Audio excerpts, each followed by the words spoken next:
سلام بچه ها، چطورید؟ امروز آوردمتون یه بازار محلی خیلی باحال. اینجا کجاست؟ بازار محلی لنگرود.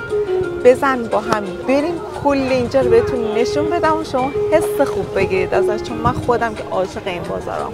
اصلا فکرشو نمی کردم که انقدر بزرگ باشه. البته من وقتی اومدم اینجا متوجه شدم که چند سال پیش با مامان بابا اومده بودیم اینجا، ولی انقدر دیگه کامل نگشته بودیم. الان توی تمام این کوچه پس کوچه هاش این بازاره هست، یعنی اینطوریه که همه چی میفروشن، از لباس بگیر تا میوه و خوراکی و دیگه همه چی. بازار همه چیه. چون نمی‌کردیم که دیگه انقدر بزرگ باشه.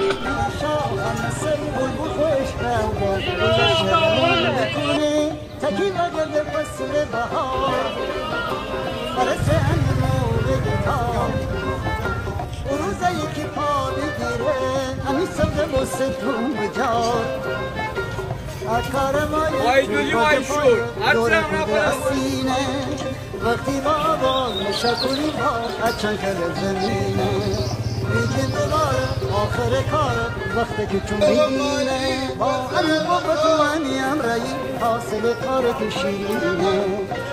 میدونی این بازاره کامل منو یاد یه بازار محلی توی استانبول رفته بودیم، مثل اون میمونه.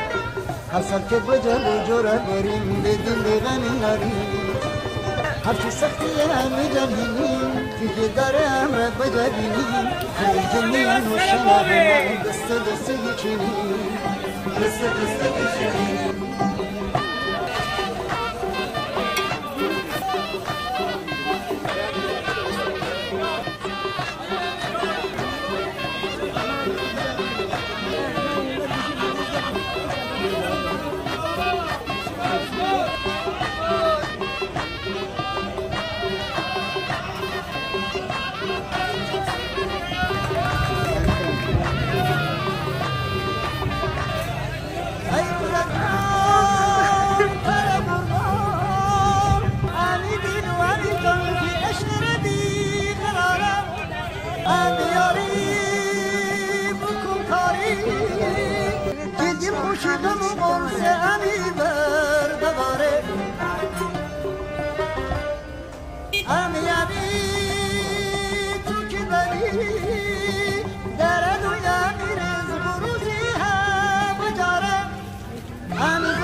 تو کی امی بجر خرید شکر خدای امی بگری هر سال که بجر بجر بگری. من اصلا فکر نمی کردم که بچه ها اون ولاگ بازار محلی کوچه اصفهان رو دوست داشته باشن، ولی فیدبک های باحالی ازتون گرفتم. برای همین گفتم که بیا امروز لنگرود و اینم دوست داشته باشم با هم بریم. آره، چون من خودم خیلی حس و حال این بازار رو دوست دارم. بعد اینجا اومدم خیلی سورپرایز شدم، چون میگم خیلی بزرگتر از چیزی بود که فکرشو میکردم. همه چی دارن دیگه، حتی این گلای مصنوعی رو هم میفروشن. بیا از این لاین بریم ببینیم چی داره.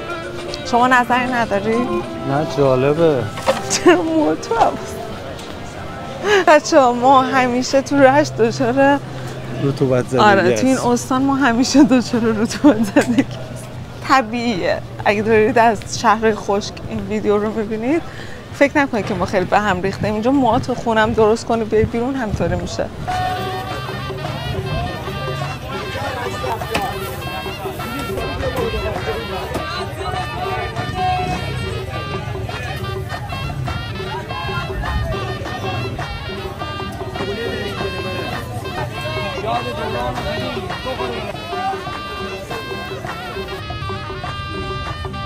وقتی افتر و کنه چون سویه آسمان خنده کنه روشنی کنم جای برگیره آتسان دیگه نازم بکنه درنی شاخم سر بلبل خوش رنگه گل شرمه. سر حالم هم پتوساش هم زاموفیلیا ما دوباره اینجا یه مغازه گل و گیاه دیدیم. مغازه نیست، دست فروشن، ولی اکثر وقت خونه نیستیم، واسه همین نمیتونیم بخریم، ولی از جلوش رد میشیم. هی علیرضا با حسرت زاموفیلیا رو نگاه میکنه. آره یه هفته دو هفته نیستیم خونه، برمیگردیم مثلا پژمرده شدن. آره نمیدونم به چیه، فکر می‌کنم چون مثلا رفت و آمد تو خونه نیست، هوا عوض نمیشه و اینا. در صورتی که یک ماه تو خونه نه آب میدی نه هیچی. سر حالن، راست میگه. بازارش یه جوری بودش که خیلی همه چی داشت و بعد ولی پخش بود. آره مثلا آفرین، هیچ انسجامی نداشت. آره یه جا سبزی بود، بغلیش لباس فروشی بود. بعد اصلا لایناشو نمیفهمیدی که مثلا از کجا شروع میشه، از کجا. ولی باحاله بود. شاید هم ما نمیدونیم، مثلا محلیای اینجا خب دیگه انقدر آخر هر هفته اومدن یاد گرفتن و متوجه شدن که مثلا چی به چیه، کدوم بخش مال چیه. فکر کنم توی این بازارای محلی استان گیلان، یعنی چیزی که سرچ کردم، یکی این خیلی دیدیم این از همشون بزرگتره. آره باشم به بازار انزلی، ولی باز این بزرگتر از اونه. نظرت بچه ها ویدیو رو الان باید چیکار کنن؟ یعنی همطوری که دارن میبینن الان باید چیکار کنن؟ به نظرم باید همین الان ویدیو رو لایک کنن، کامنت بذارن، سابسکرایب هم بکنن دیگه. تموم شد و رفت. اصلا همین. ویدیو رو لایک کنید بچه ها، لطفاً کانال رو سابسکرایب کنید، برام کامنت هم بذارید.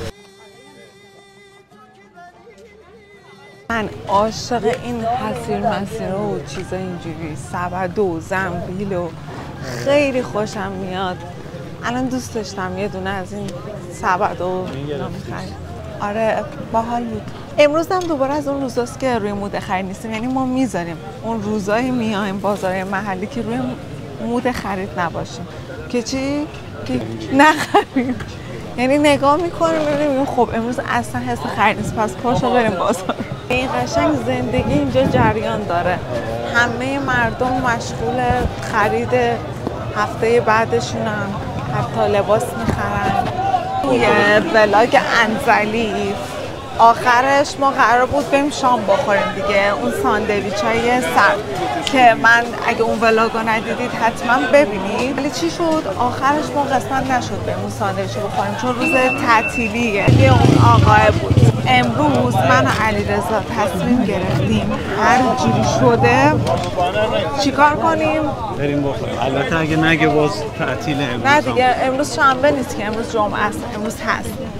بریم اونجا و اون ساندویچ های قولو بگیریم و تست کنیم ببینیم چه مزه‌ایه.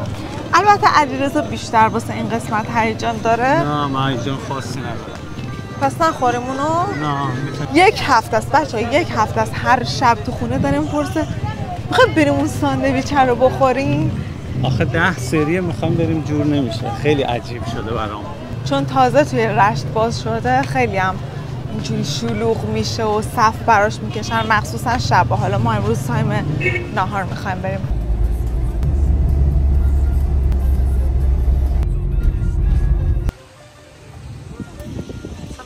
بچه ها اونجا نوشته برنج وحشی.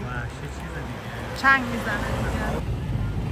ما اومدیم پل خشتی لنگرود، اونجا اسمش لنگروده. میگن که توی قدیم اسمش گرود بوده، یعنی روی این پلی که الان ما داریم میریم زیرش یه رودخونه است که وصل میشده به دریا. بعد جوری که من شنیدم خیلی باحاله، میگن که اینجا قبلا کشتی‌های خیلی بزرگی رفت آمد میکردن و کلا جنس میبردن میآوردن. حالا بریم روی پل، باحاله مگه نه؟ شیب داره، شیب پایینو بگیر.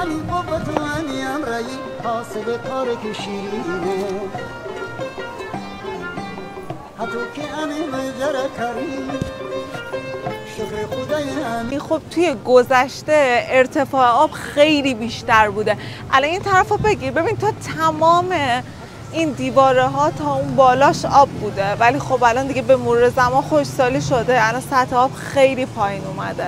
فکر کن خیلی باحال بوده ها، مثلا یه سری کشتی میرفته میومده.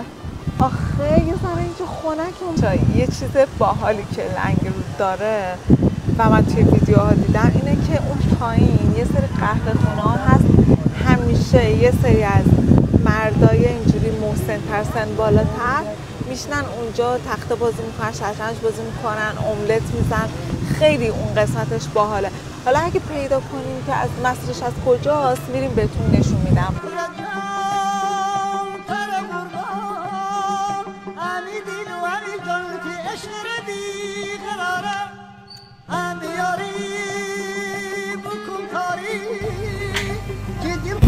بچه ها ما بالاخره قسمت شد. این ساندویچ قولو که خودش میگه 1 کیلوه.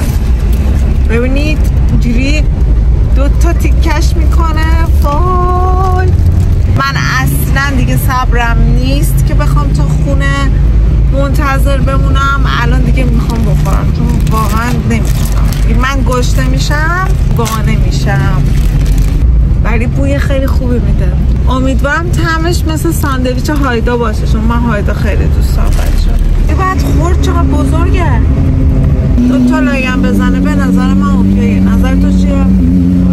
تازه یه دونه دیگه داشت 3 نفره، اون دیگه بیشتر از این. واقعا نمیتونستم تا خونه صبر کنم. نصف ساندویچم خوردم تو ماشین. حجم کالباسش خیلی زیاد بود، یعنی به نظر من اصلا لازم نیست اون همه کالباس، یعنی 1/3 اون مقدارم میزد اوکی بود. این دیگه خیلی به نظر من زیاد بود. بعد من دوستم ساندویچ رو بتونم یه گاز کامل بزنم که همه مخلفات دیگه‌ش هم توی همون هر گازی که میزنم بیاد زیر زبونم. یعنی مثلا اون چیپسی که ریخته بود یا مثلا کاهوش، خیار شورش، نه همه رو دوستم با یه بار. ولی این چون خیلی بزرگ بود هی باید اینجوری تیکه تیکه میخوردم، بعد اینا پراکنده و جداگانه از هم خورده میشد. اینشو دوست نداشتم و کل طعمش اوکی بود. یعنی به نظر من ارزش تست کردن رو داشت. دوستتون دارم یه عالمه. اگه این ویدیو رو دوست داشتید لطفاً لایکش کنید، کانال رو سابسکرایب کنید، زنگوله هم بزنید. مثل همیشه مچ بهتون. دوستتونم خیلی زیاد. خدافظ.